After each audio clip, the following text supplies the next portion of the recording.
Hi everyone, and welcome back to Take 10. Today we're going to be on Chapter 7. We're going to talk about trading perspectives, okay? But first I have a review question for you. Last time we were together, we talked about problem solving and how there were 3 steps to problem solving. I want to see if you can remember what those 3 steps are, okay? So I'm going to give you some time to think, and then I want you to turn to your neighbor and tell them if you can remember any one of the steps in the 3-step process to solving problems, okay?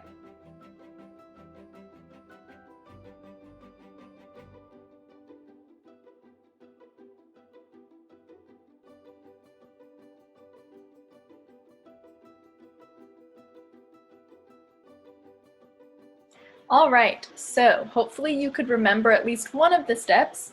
The first one is to find out what the problem is. The second step is to brainstorm or to think about different ways that we could solve the problem.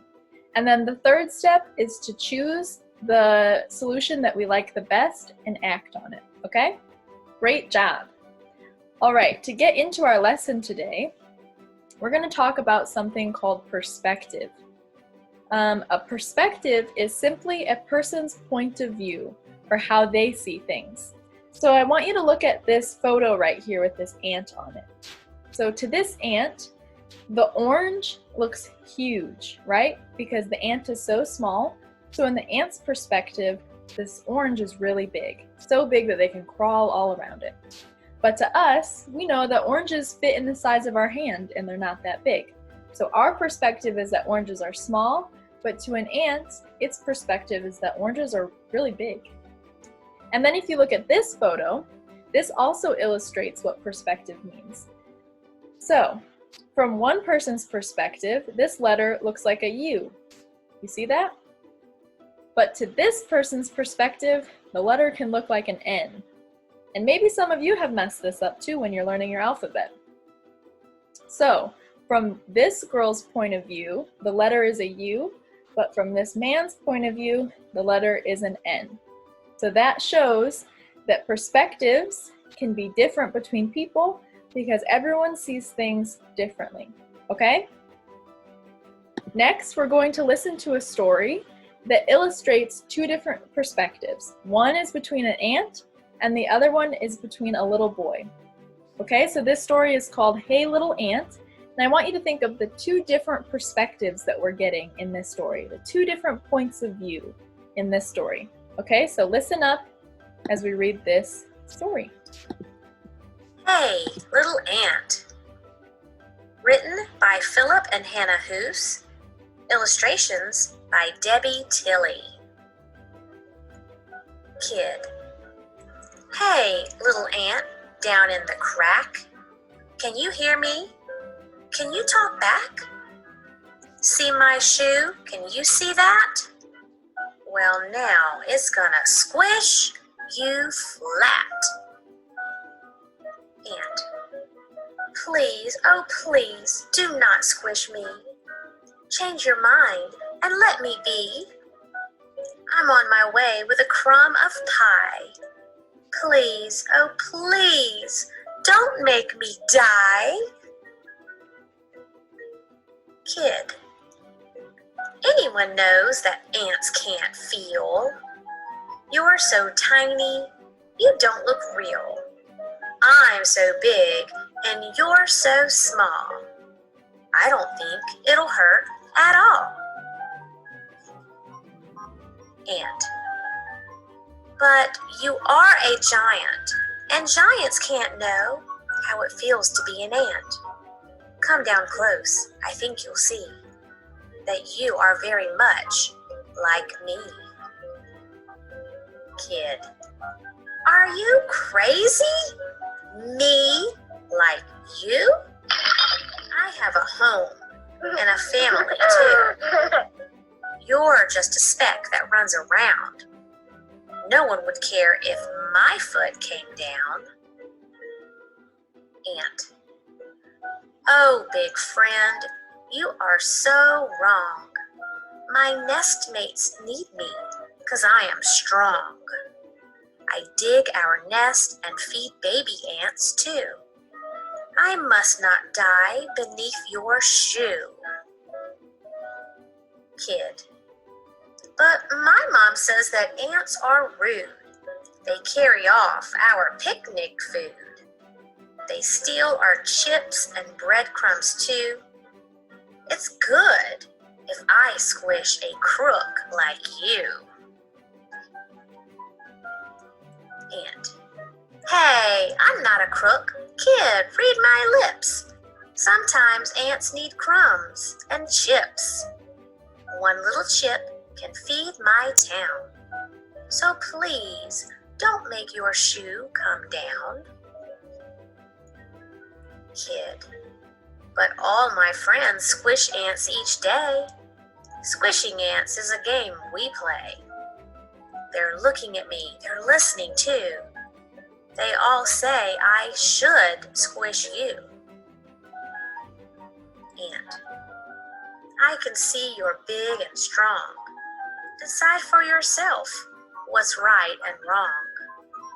If you were me and I were you, what would you want me to do? Should the ant get squished? Should the ant go free? It's up to the kid, not up to me. We'll leave the kid with a raised up shoe. What do you think that kid should do?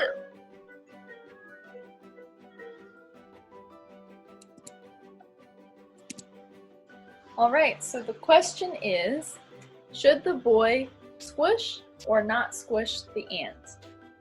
So in that story, we heard two different perspectives. The little boy was saying, you're just an ant, you're small, you probably can't even feel, so why can't I squish you? And the ant was saying, I actually have a lot of responsibility. I have a family to feed, I go to work each day, I have feelings, and how would you feel if I were big and you were small? Would you want to squish me? So in this story, we're able to see from both perspectives or see the problem from both sides. The question I have for you is, do you think it's easier to be mean to someone when you don't really know them?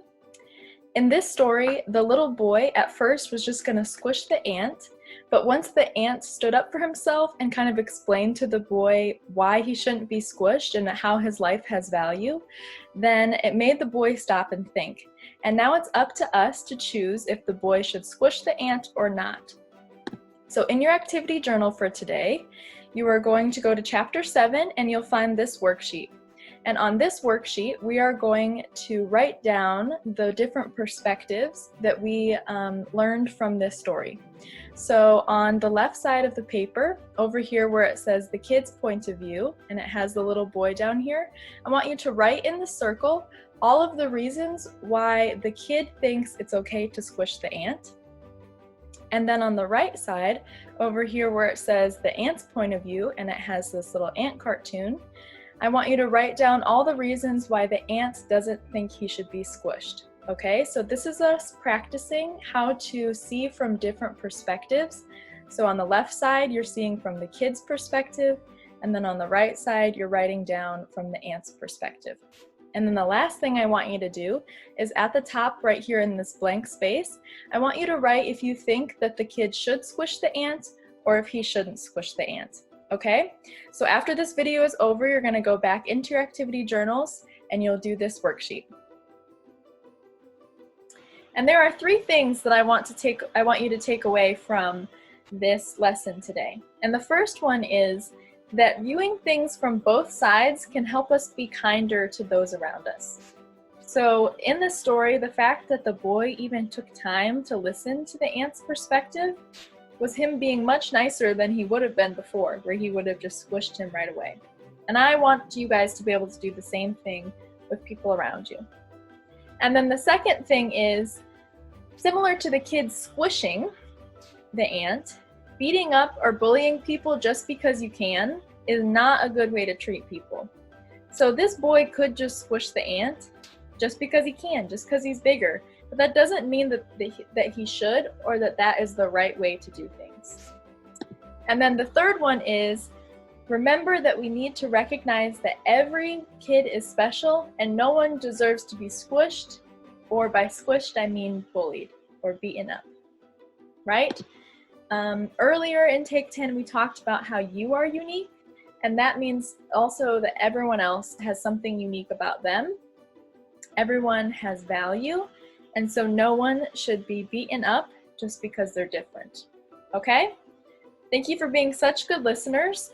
I hope that throughout this next week, you can try your best to understand someone else's perspective. Okay? Have a good day. I'll see you later.